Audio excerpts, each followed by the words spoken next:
Thank you for your welcome.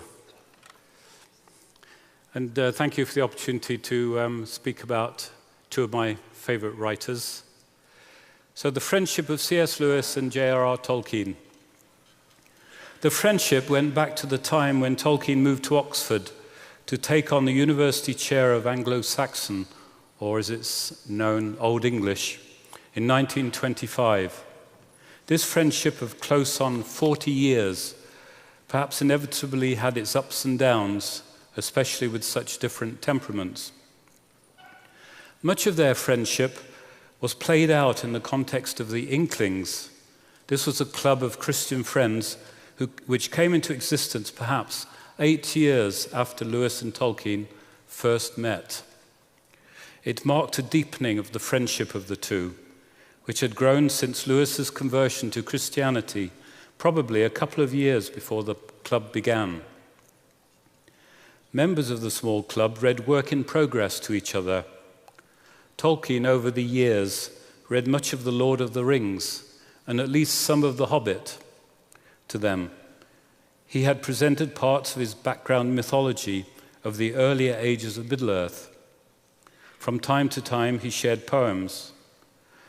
Lewis read widely from his prodigious output, his space fiction stories, many poems, the Screwtape Letters, The Great Divorce, The Problem of Pain, his translation of Virgil's The Aeneid, and the occasional essay. Many times Lewis read to Tolkien outside of the Inklings group, or during World War II, to Tolkien and another Inkling called Charles Williams. Early in 1949, for example, Lewis read at least part of the manuscript of The Lion, the Witch, and the Wardrobe just to Tolkien. Perhaps because Tolkien disliked the Narnian story, Lewis seems to have read little to him after this. But we can't be certain because we have to rely upon incidental documentation in letters and on the sporadic diaries of Warren Lewis, C.S. Lewis's brother. The Inklings were, to all appearances, a small and obscure reading group of a few academics and professional people meeting in the smoky lounge of a local Oxford pub or in Lewis's unpretentious college rooms.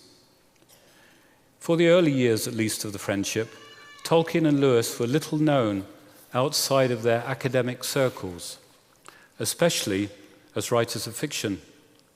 Yet they became enormously important to each other and had obvious affinities that helped each to keep alive his vision of life.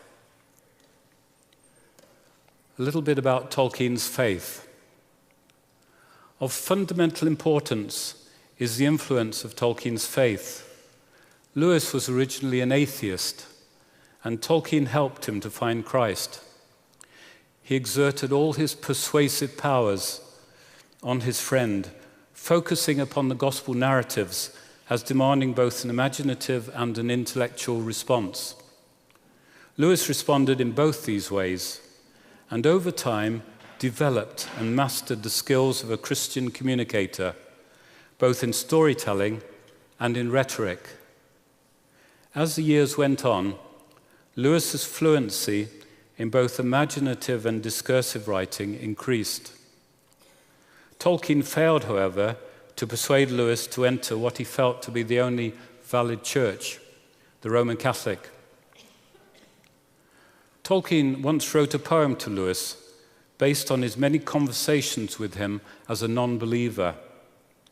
In one section, Tolkien describes himself as, in his own words, a, quote, little maker, or maker in miniature, working away in expression of God's image in him. In the poem, Tolkien rejects Lewis's modern materialism. And this is a brief extract from this poem, which is called Mythopoeia, which means the making of myth. I will not walk with your progressive apes, erect and sapient. Before them gapes the dark abyss to which their progress tends. If by God's mercy progress ever ends, and does not ceaselessly revolve the same unfruitful course with changing of a name. I will not treat your dusty path and flat, denoting this and that by this and that. Your world immutable, wherein no part the little maker has with maker's art. I bow not yet before the iron crown, nor cast my own small golden scepter down. Tolkien's faith was integrated with insights from ancient northern mythologies. He greatly influenced Lewis significantly with his view of a connection between myth and fact. The connection goes back, as Tolkien believed, to the very nature of language. Tolkien's view could be described as a theology of story, or even a theology of language. Tolkien had worked out a complex understanding of the relationship between story and myth to reality, and of how language itself relates to reality. Story and language were for him part of one human inventive process. In his words, they were integrally related. Both were a mark of the human mind, and there had always been story and language where the human mind existed. Tolkien saw the gospel narratives, in his view, a story created by God himself in the real events of history. In his view, a story that had been woven into what he called the seamless web of story. So he was saying that human storytelling, whether preceding or following on from the gospel events, is joyfully alive with God's presence. The importance of story became equally central to Lewis. Tolkien saw language mystically. Languages, he believed, embodied mythologies, and he spent a lifetime trying to demonstrate this. The present company here might understand this idea of inherent mythologies better if I translated this into saying that human languages carry worldviews, provided that we understand that worldviews are not just conceptual systems, not just systems of ideas, but also carry pictures or models of the cosmos. One of the profoundest things, I think, which was said by Francis Schaeffer, is buried in a footnote in his groundbreaking book, The God Who Is There. He suggests that words carry meanings from a culture's worldview, but even deeper, they carry a memory of God's existence, even if a person professes atheism. He gives the example of maybe an atheist will swear using God's name. He wonders that this might be a better explanation of archetypes in human culture than that was put forward by the famous psychologist Jung. But the main point is that for Tolkien, in mythologies, worldviews are carried in human language. Now, a little bit about Tolkien's idea of secondary worlds, invented worlds, what he called subcreation. Another important feature of Tolkien's impact upon C.S. Lewis, which is related to what I've just said, is his distinctive doctrine of subcreation, or the making of secondary worlds. This was his belief that the highest function of art is the creation of internally consistent and coherent secondary or other worlds. And if they carry sufficient imaginative accuracy, they're able to capture some of the depth and splendor of the real world, the primary world that God has made. So for Tolkien, a fairy story is not a story which simply concerns fairy beings. They are, in a sense, otherworldly, having an invented geography and a history to surround them. And in fact, Tolkien's concept of subcreation is the most distinctive feature of his view of art, and it explains why he created Middle-earth. Though he saw subcreation in terms of inventive fantasy, his view applies much more widely. Secondary worlds can take on many forms, not just in familiar fantasy like The Lord of the Rings or The Chronicles of Narnia. The concept of subcreation was very important to C.S. Lewis. It provided the basis for his own invention of the planets of Malacandra and Perelandra, or Venus. Venus particularly, one of his most successful creations in his science fiction stories. And also the country of Glome, which you may not have come across, is in a less familiar book called Till We Have Faces. And it inspired for child readers his most popular world, which was Narnia.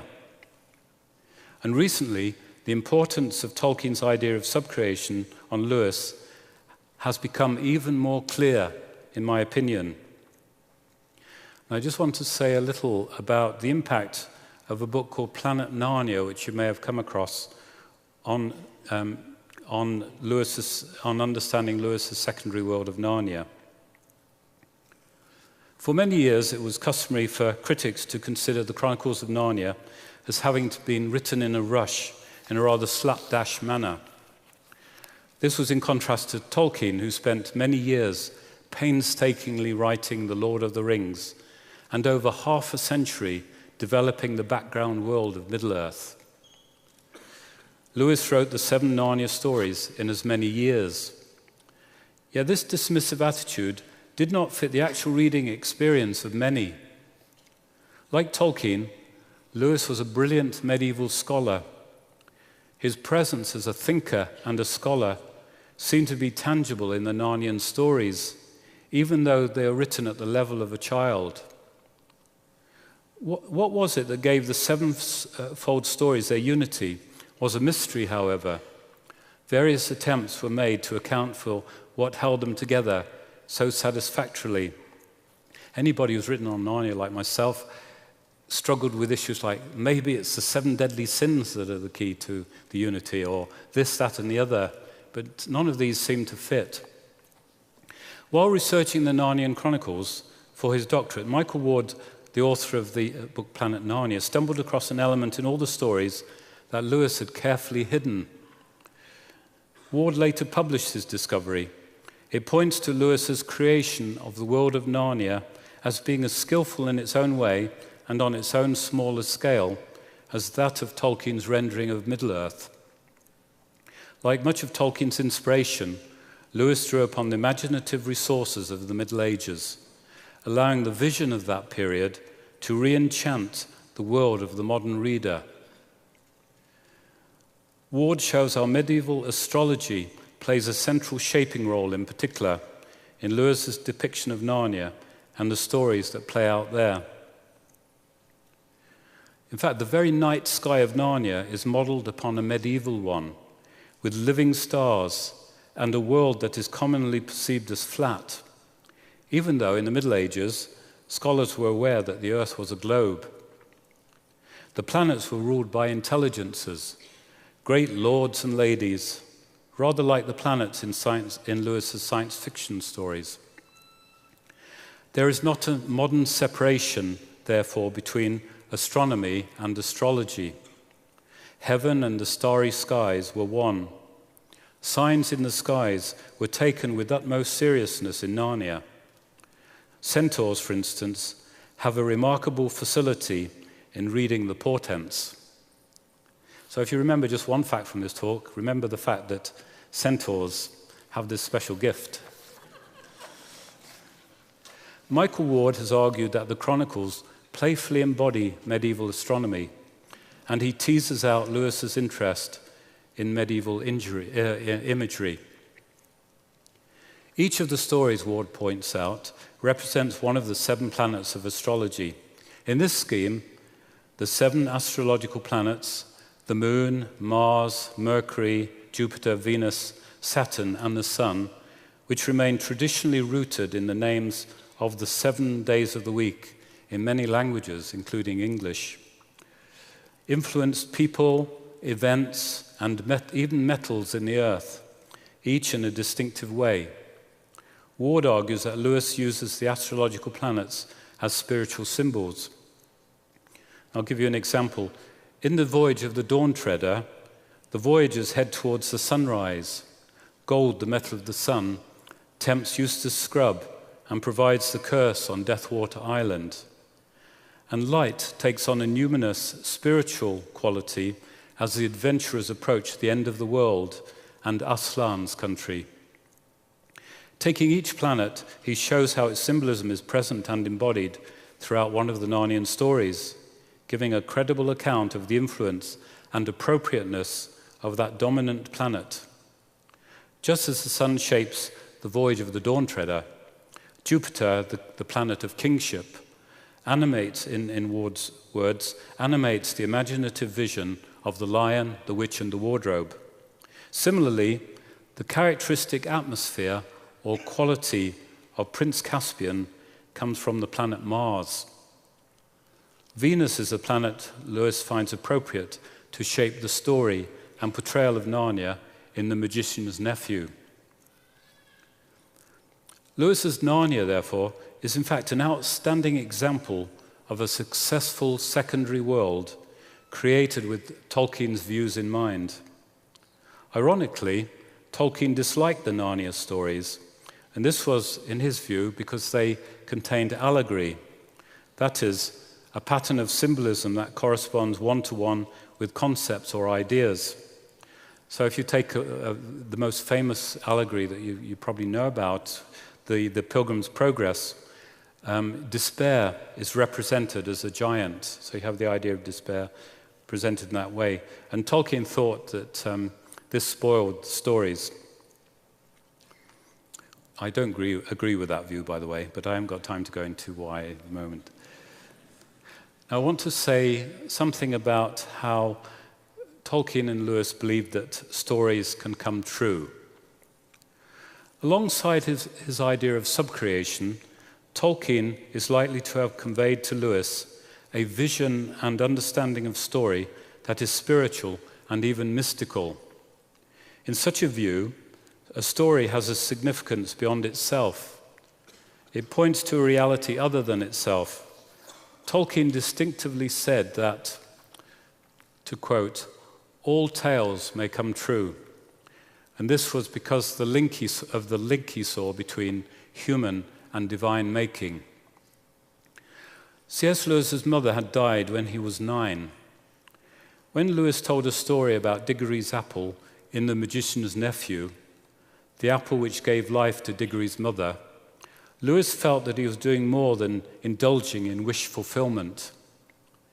The story for him, I believe, embodied the possibility that his own long-dead mother and other people's mothers might one day live again in a fully human, physical, spiritual existence.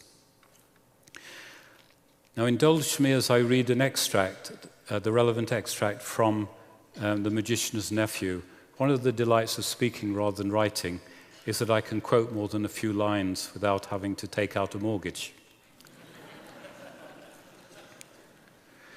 Then Diggory took a minute to get his breath, and then went softly into his mother's room. And there she lay, as he had seen her lie so many other times, propped up on the pillows, with a thin, pale face that would make you cry to look at. Diggory took the apple of life out of his pocket, and just as the witch Jadis had looked different when you saw her in our world instead of in her own, so the fruit of that mountain garden looked different too.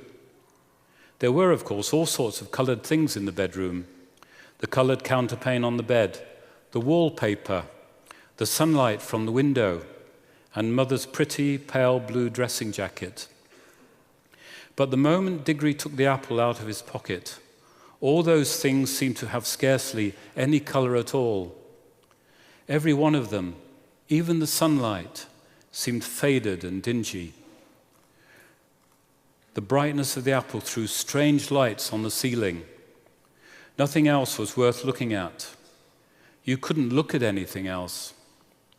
And the smell of the apple of youth was as if there was a window in the room that opened on heaven. "Oh, darling, how lovely," said Diggory's mother.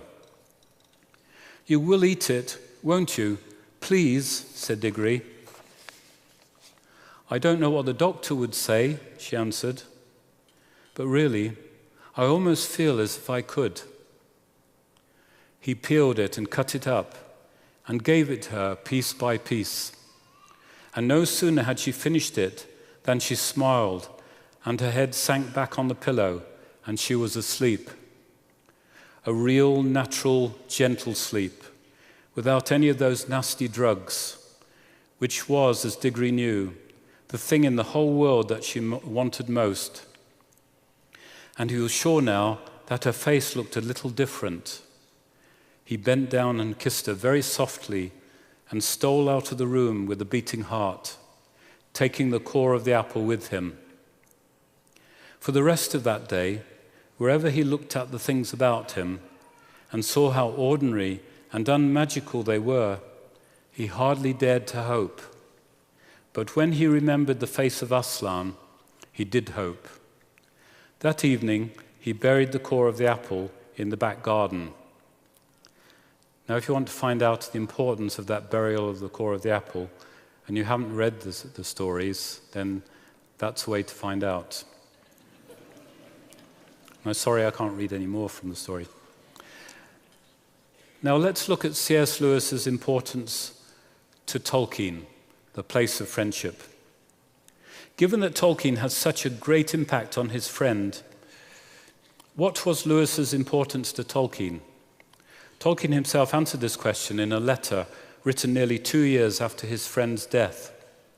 He wrote, "The unpayable debt that I owe to him was not influence as it is ordinarily understood, but sheer encouragement. He was for long my only audience.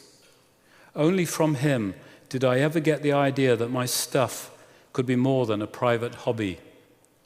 But for his interest and unceasing eagerness for more, I should never have brought The Lord of the Rings to a conclusion." It appears that Lewis did not influence Tolkien in the same way that Tolkien influenced him. Rather, Tolkien found a ready listener and appreciator in his friend. This reading and listening was institutionalized in the Inklings' Thursday night gatherings. Who knows, had these Thursday meetings continued past 1949, there might exist today a complete telling of some of the tales of the early ages of Middle-earth, approaching the scale of The Lord of the Rings. Sadly, for various reasons, Lewis did not persist in encouraging the completion of the Silmarillion, especially the great tales in it, such as that of Beren and Luthien. One reason might have been the gradual growing apart of the two friends in the 1950s. Lewis illuminated the nature of his friendship with Tolkien when he wrote his book, The Four Loves, which was published in 1960. The four loves he distinguished are affection, friendship, eros, or erotic love, and charity, or agape, divine love. He felt that it is vital not to lose sight of the real differences that give each love its own valid character, even where one love merges into another, as when friendship between a man and a woman becomes erotic, or when one is called upon to care for a dependent family member, and natural affection deepens into self-sacrificial love. Love friendship, like his with Tolkien, involved the "what, you too" factor, the recognition of a shared vision.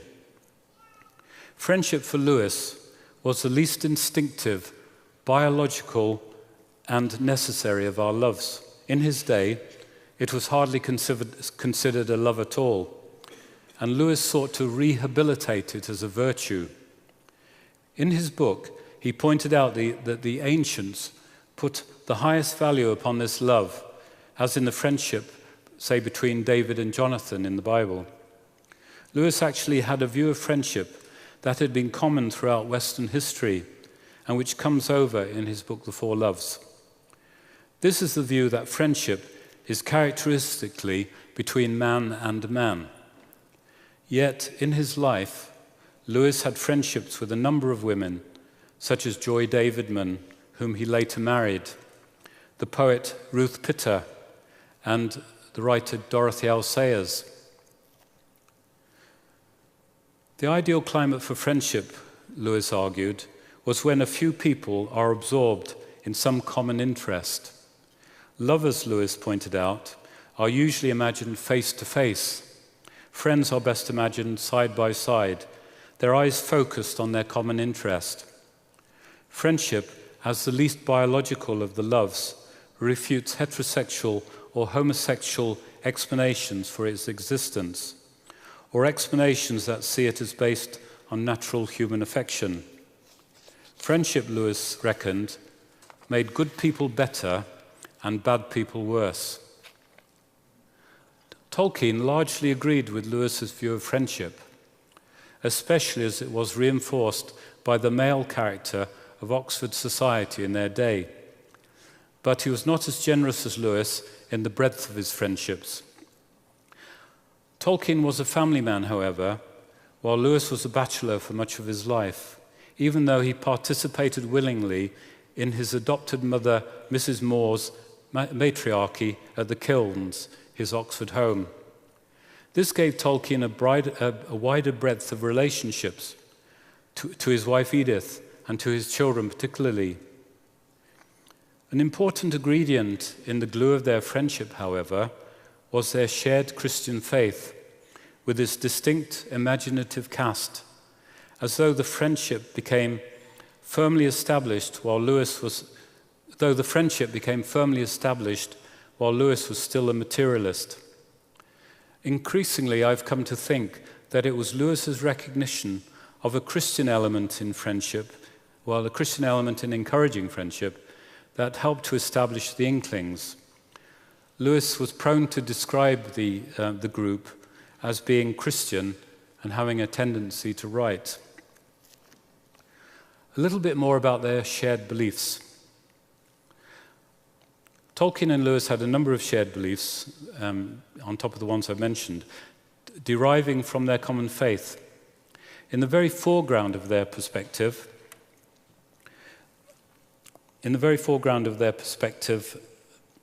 the imagination was of huge importance and reveals their link with the older Romantic movement.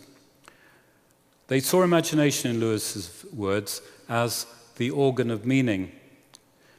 That is, imagination is involved in the way we sense reality as a whole, whether perceiving individual things like trees, stones, hills, or even particular people, or the world as a coherent world around us.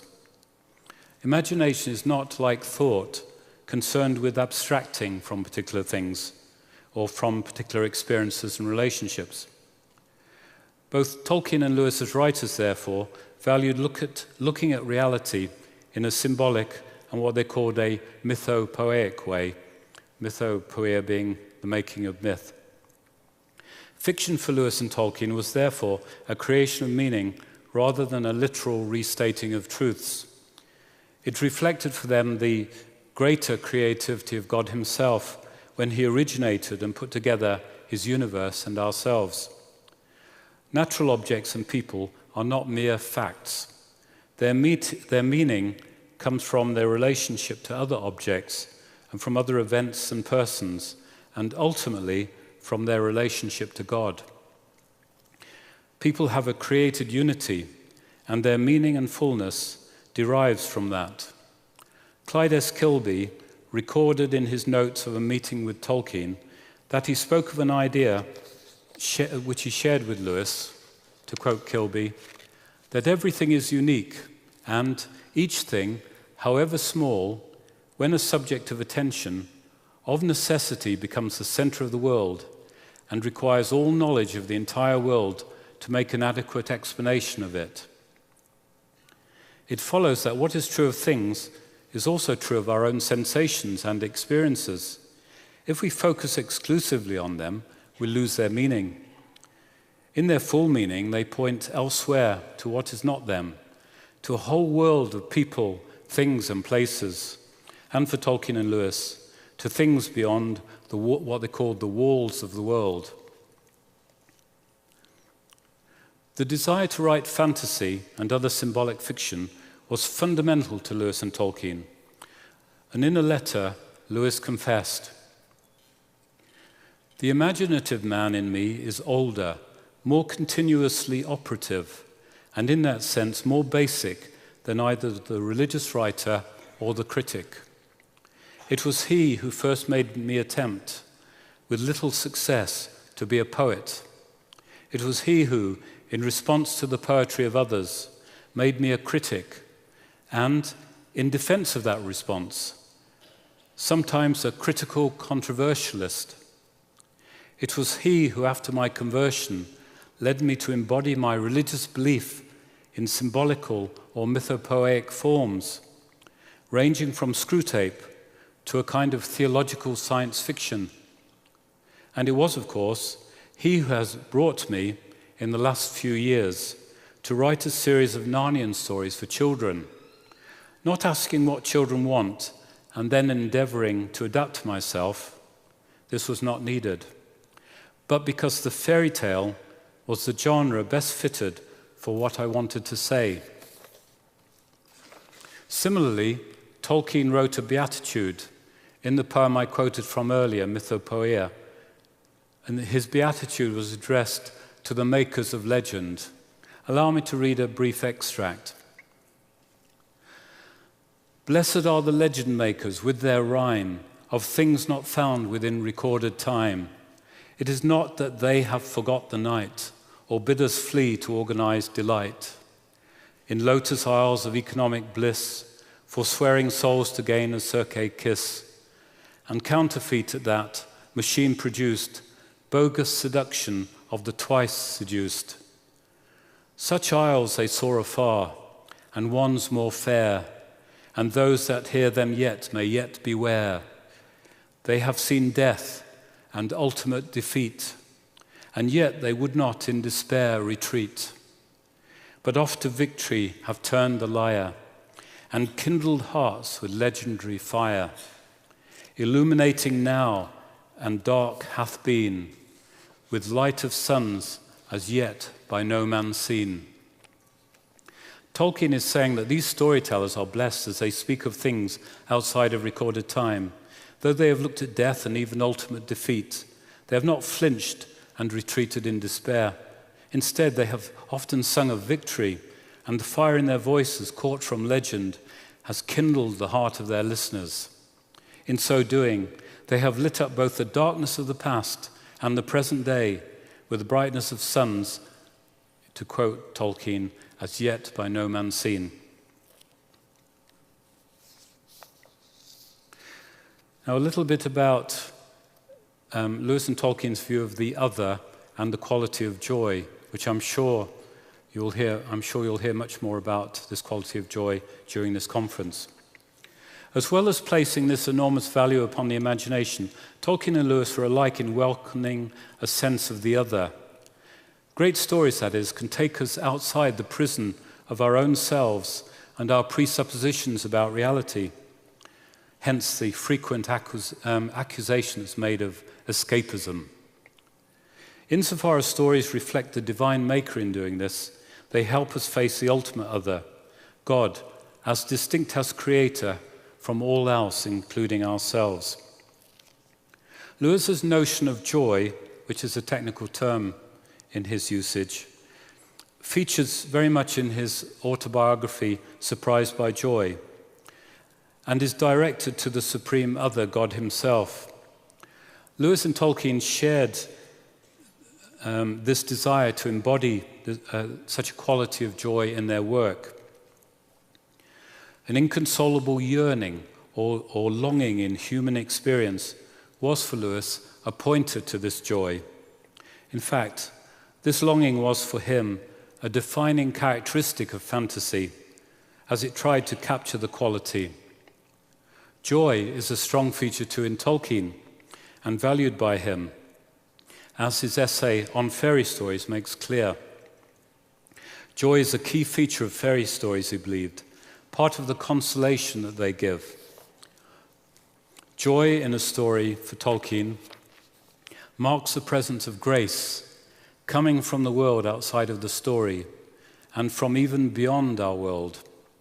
Tolkien writes, "It denies, in the face of much evidence, if you will, universal final defeat, and insofar is evangelium, the gospel, giving a fleeting glimpse of joy, joy beyond the walls of the world, poignant as grief. He added, in such stories, when the sudden turn comes, we get a piercing glimpse of joy and heart's desire that for a moment passes outside the frame, rends indeed the very web of story, and lets a gleam come through. For Lewis, joy was a foretaste of ultimate reality, heaven itself, or to put it into other words, it was a taste of our world as it was meant to be, unspoiled by the fall of humankind, and one day to be remade. Joy, wrote C.S. Lewis, is the serious business of heaven. In attempting to imagine heaven, Lewis discovered that joy is, in his words, the secret signature of each soul. He speculated that the desire of heaven is part of our essential and unfulfilled humanity. In Tolkien, as I've already said, the quality of joy is linked to the sudden turn in the story, the sense of reversal of disaster, or, in a term that he invented, eucatastrophe, which means a good catastrophe. It is also connected to the inconsolable longing or sweet desire in Lewis's sense. And I could talk for a long time about how you can find this quality of joy in Tolkien's writings, in, for example, The Lord of the Rings. Now, a little about how stories, in the view of both men, engender recovery and re-enchantment. A further feature of fantasy for both friends was restoration or recovery. Tolkien, like Lewis, believed that through story, the real world would become a more magical place, full of meaning. We see its patterns in colors in a fresh way. The recovery of a true view of the world applies both to individual things like hills and stones and to the cosmic, to the depth of space and time itself. Through stories like The Lord of the Rings, a renewed view of things is given, illuminating the homely, the spiritual, the physical, and the moral dimensions of the world. Both friends had a deep affinity too in their preoccupation with pre-Christian paganism, in which their stories are steeped, with Baldur, the god Balder, and Psyche, Kullervo from Finnish legend, and Aeneas, and Sigurd from Old Norse myth. Most of Tolkien's fiction is set in a pre-Christian world, and one of C.S. Lewis's stories, one of his greatest stories, Till We Have Faces, is. There were, of course, important differences between Tolkien and C.S. Lewis. They weren't Tweedledum and Tweedledee by any means. But the differences were not enough to overshadow their affinities, even when the friendship had its ups and downs and difficulties at times, which you would expect over a period of 40 years.